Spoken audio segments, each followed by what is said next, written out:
اور اسی خوشی میں اور اس خواب کے ذریعے جو آپ صلی اللہ علیہ وسلم سے ملاقات ہوئی، اس کی خوشی میں وہ 1000 دینار اپنے درباریوں کو بھی بانٹتے ہیں۔ تو یہ تھی رابعہ بصری کی پیدائش کا سلسلہ۔ انہوں نے اپنی جوانی میں بھی بہت سارے ایسے ہی کام کر دکھائے جو کہ کسی کے بس کی بات نہیں تھی۔ بہت مشہور واقعہ ہے کہ سلطان ابراہیم جو کہ اللہ پاک کے شہر مکہ میں جانا چاہ رہا تھا، لیکن اس نے کہا کہ میں اس وقت مکہ میں ایسے حاضری دوں گا کہ آج تک کوئی شخص وہاں نہ پہنچا ہو۔ انہوں نے ہر قدم پہ دو جو ہے وہ نفل ادا کرنے شروع کر دیے، اور وہ 14 سال کے عرصے بعد جب مکہ پہنچے تو مکہ شریف اپنی جگہ پہ نہ تھے، مکہ کسی اور کے استقبال کے لیے گیا ہوا تھا۔ جب وہ حیران اور پریشان ہوئے کہ میں 14 سال بعد یہاں پہنچا ہوں، تو اے اللہ پاک، کیا کوئی ایسا شخص بھی ہے جو مجھ سے افضل ہے اور مکہ اپنی جگہ پہ نہیں ہے؟ اس سے لینے چلا گیا، اس کا استقبال کرنا چلا گیا۔ تو اللہ پاک فرماتا ہے کہ ابھی ایک بری عورت آئے گی، اس سے دیکھ لینا، وہ آپ سے بھی زیادہ پرہیزگار اور نیک ہے۔ تو اتنے میں ہی وہاں رابعہ بصری پہنچتی ہیں، اور رابعہ بصری دیکھتی ہیں کہ خانہ کعبہ تو خود ان کے جو ہے وہ استقبال میں آ رہا ہے۔ تو سلطان ابراہیم پوچھتے ہیں کہ اس کا ماجرا کیا ہے؟ وہ بتاتی ہیں کہ نیاز مندی، نیکی، پرہیزگاری۔ آپ نے 14 سال ہر قدم پہ 2 نفل ادا کیے، لیکن میں نے نیاز مندی ہی رکھی، اللہ پاک کے آگے میں جھکی رہی، اس کے علاوہ میں اور کچھ نہ کر سکی۔ ایک دفعہ آپ جنگل میں تھیں اور آپ اللہ پاک سے باتیں کر رہی تھی، ہم خیال تھی کہ یا اللہ پاک، میں نے سب کچھ دیکھا، خانہ کعبہ دیکھا، لیکن میں آپ کو دیکھنا چاہتی ہوں، اللہ پاک آپ مجھے اپنا وہ دیدار نازل فرمائیں۔ تو اللہ پاک فرماتا ہے کہ حضرت موسیٰ علیہ السلام بھی یہی کہتے تھے، لیکن میں نے کوہ طور پہ اپنے نور کی تھوڑی سی تجلی ڈالی تو وہ جل گیا، وہ ریزہ ریزہ ہو گیا۔ تو کیا آپ رابعہ بصری یہی چاہتی ہیں کہ یہ دنیا جل جائے اور ریزہ ریزہ ہو جائے؟ میرا نور اتنا بلند و بالا ہے کہ اس کا دیدار کرنا بھی بہت مشکل ہے۔ تو جب رابعہ بصری ایسے باتیں کر رہی تھی تو وہاں بصرہ کے امام حسن بھی تشریف لائے۔ انہوں نے دیکھا کہ رابعہ بصری کی باتیں جنگل کے سارے پرند اور سارے جانور سن رہے ہیں۔ تو امام حسن بصرہ کے جاتے ہی سارے پرندے چلے گئے۔ تو امام حسن بصرہ رابعہ بصری سے پوچھتے ہیں کہ یہ کیا ماجرا ہے؟ انہوں نے بتایا کہ آج آپ نے کھانا کیا کھایا؟ تو امام حسن بصرہ کہتے ہیں کہ میں نے تو آج گوشت کے ساتھ کھانا کھایا۔ تو انہوں نے کہا وہ کیسے آپ کے پاس ٹھہرتے جب آپ ان کے بھائیوں کا کھانا ہی گوشت ہی کھانے میں کھا رہے ہیں؟ تو ایسے اور بھی کئی واقعات ہوئے۔ ایک دفعہ رابعہ بصری کے پاس 2 مہمان آئے اور دونوں مہمانوں نے کہا کہ ہمیں بہت بھوک لگی ہوئی ہے، لیکن رابعہ بصری کے پاس اس وقت 2 روٹیاں موجود تھیں۔ تو رابعہ بصری نے کہا بیٹھے میں آپ کو کھانا کھلا دیتی ہوں۔ اتنے میں ہی دروازے پہ ایک فقیر آ جاتا ہے، تو رابعہ بصری یہ 2 روٹیاں فقیر کو دے دیتی ہے۔ مہمان پریشان ہو جاتے ہیں، لیکن تھوڑی دیر بعد ایک عورت محلے سے ایک خادمہ آتی ہے اور وہ بتاتی ہے کہ یہ فلاں گھر نے آپ کے لیے 18 روٹیاں بھیجی ہیں۔ تو رابعہ بصری فرماتی ہیں کہ میں نے کہا کہ یہ روٹیاں میری نہیں ہو سکتی، یا آپ لے جائیں، یہ میری نہیں ہیں۔ لیکن کچھ ہی دیر بعد وہ خادمہ 20 روٹیاں ساتھ لے کے آ جاتی ہے، تو رابعہ بصری رکھ لیتی ہے۔ وہ مہمان یہ سارا ماجرا دیکھ رہے تھے۔ انہوں نے رابعہ بصری سے پوچھا کہ یہ کیا معاملہ ہے کہ پہلے وہ 18 روٹیاں لے کے آئی اور آپ نے نہیں رکھی، لیکن اب وہ 20 روٹیاں لے کے آئی ہے تو آپ نے رکھ لی۔ اس نے کہا میرے پاس 2 روٹیاں تھیں، میں نے اللہ پاک کے ساتھ تجارت کی، کیونکہ اللہ پاک 2 روٹیوں کے بدلے مجھے 20 روٹیاں ہی دے گا، اس لیے میں کہہ رہی تھی کہ یہ 18 روٹیاں میری نہیں ہو سکتی، اس لیے اب وہ 20 روٹیاں لے کے آئی ہے تو یہ 20 روٹیاں ہی میری ہو سکتی ہیں۔ تو ایک دفعہ کچھ لوگوں نے رابعہ بصری سے پوچھا کہ انسان کی توبہ کب کیسے قبول ہوگی، توبہ کیسے کرے گا تو انسان کو پتہ ہو کہ اس کی توبہ قبول ہو گئی ہے۔ تو رابعہ بصری فرماتی ہیں کہ انسان توبہ ہی اس وقت کرتا ہے جب اللہ پاک اسے توبہ کی ہدایت فرماتا ہے۔ جب کوئی بھی انسان توبہ کرتا ہے تو اللہ پاک اس کو توبہ کی ہدایت عطا فرماتا ہے تو وہ توبہ کرتا ہے۔ تو دوستو، رابعہ بصری نے اپنی ساری زندگی اللہ کی راہ میں گزاری۔ رابعہ بصری کا خاوند جوانی میں ہی فوت ہو گیا تھا۔ رابعہ بصری جوانی میں ہی اپنے خاوند کو کھو بیٹھی تھی۔ جب رابعہ بصری کا خاوند فوت ہوئے تو بصرہ کے امام حسن رابعہ بصری کے پاس خود تشریف لائے اور انہوں نے رابعہ بصری سے پوچھا کہ میں آپ سے شادی کرنا چاہتا ہوں، اگر آپ مجھ سے شادی کرنا چاہیں تو میں آپ کا ہاتھ مانگنے آیا ہوں، تو میں آپ سے شادی کا خواہش مند ہوں۔ تو رابعہ بصری نے کہا آپ میرے 4 سوالوں کا جواب دے دیں تو میں آپ سے شادی کے لیے رضامند ہوں۔ امام حسن بصرہ کہتے ہیں کہ جی پوچھیں کون سے 4 سوال ہیں؟ تو رابعہ بصری نے کہا آپ یہ بتائیں کہ میں جنتی ہوں یا دوزخی؟ امام حسن بصرہ سوچ و بچار میں پڑ گئے اور انہوں نے کہا کہ میں تو اس کے بارے میں کچھ نہیں بتا سکتا آپ کو۔ اس کے بعد انہوں نے دوسرا سوال کیا کہ جب روز قیامت اللہ پاک نیکیاں اور بدیاں انسان کے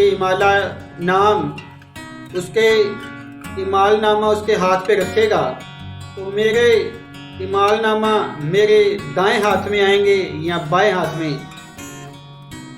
تو امام حسن بصرہ ایک سوچ و بچار میں چلے گئے اور فرمایا کہ میں تو نہیں جانتا۔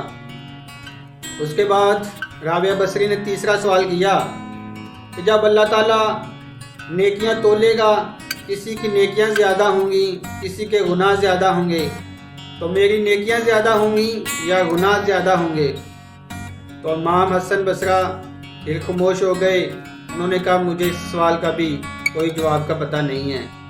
اس کے بعد رابعہ بصری ان کے ساتھ چوتھا سوال کرتی ہے کہ روز قیامت لوگ پل صراط سے گزریں گے اور کچھ لوگ گزر جائیں گے، کچھ لوگ گر جائیں گے، تو روز قیامت جب پل صراط سے میں گزروں گی تو میں گزر جاؤں گی یا گر جاؤں گی؟ تو امام حسن بصرہ کہتے ہیں کہ میں اس کے بارے میں کچھ نہیں کہہ سکتا۔